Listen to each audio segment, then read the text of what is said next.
Hi, I'm Frank Robert, and Associate Director of the Mid-Atlantic United Methodist Foundation. And today I want to talk about the advantages for the giving season. What's your plan?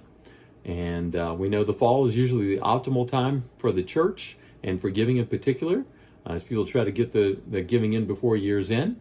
We know that summer is over, and these are our key months for our church. And many of our churches, December can provide 20 to 30% of the entire year's budget. So how can we get our churches and our folks to get fired up to give more? What's your plan? Why should folks give? What is your vision for your church? And starting off, so God says that we are supposed to give, as we all know. As Christians, we know in 2 Corinthians, what? God loves a what? A cheerful or hilarious giver. So we know that really everything is all God's stuff anyway.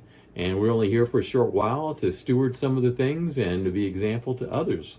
And giving, well, it's good for you. A recent article by those Motley Fool advisors talked about some of the different benefits of giving and volunteering. And they said generosity makes you healthier. And I don't know if you knew that, but studies are showing that being generous can lower your blood pressure as much as 40%. And if you're worried about getting dementia, what's that? What did I forget something? Oh yeah, dementia. It may surprise you to know that generosity reduces your risk.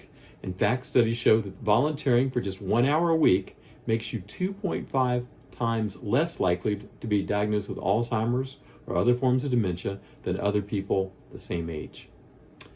Third thing, we know that generous givers live longer. And we had a recent study showing 2,000 volunteers volunteered one or two causes that they cared about. And the researchers followed them for 5 years. And those volunteers that volunteered had 63% lower mortality rate than those who did not volunteer. So, and we know that generosity makes you happier. Studies show that helping others activates a part of the brain called the mesolimbic pathway. As you know, that's one part of the brain that's activated. The body then releases chemicals called dopamine and endorphins and other things. It's those endorphins that block pain signals and allow a generous person to better cope with physical ailments.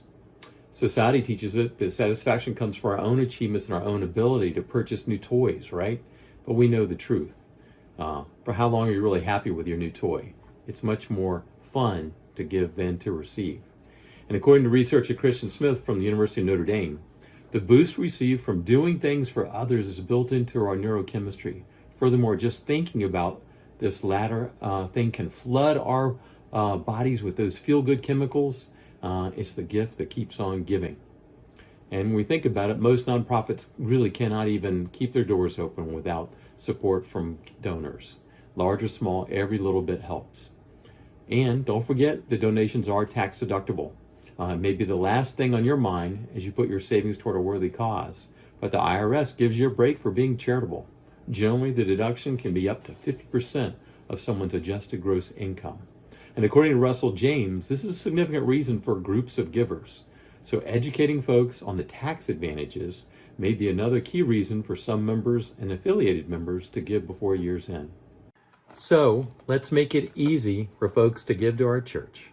Thank you for supporting the mission of this church. God bless you all.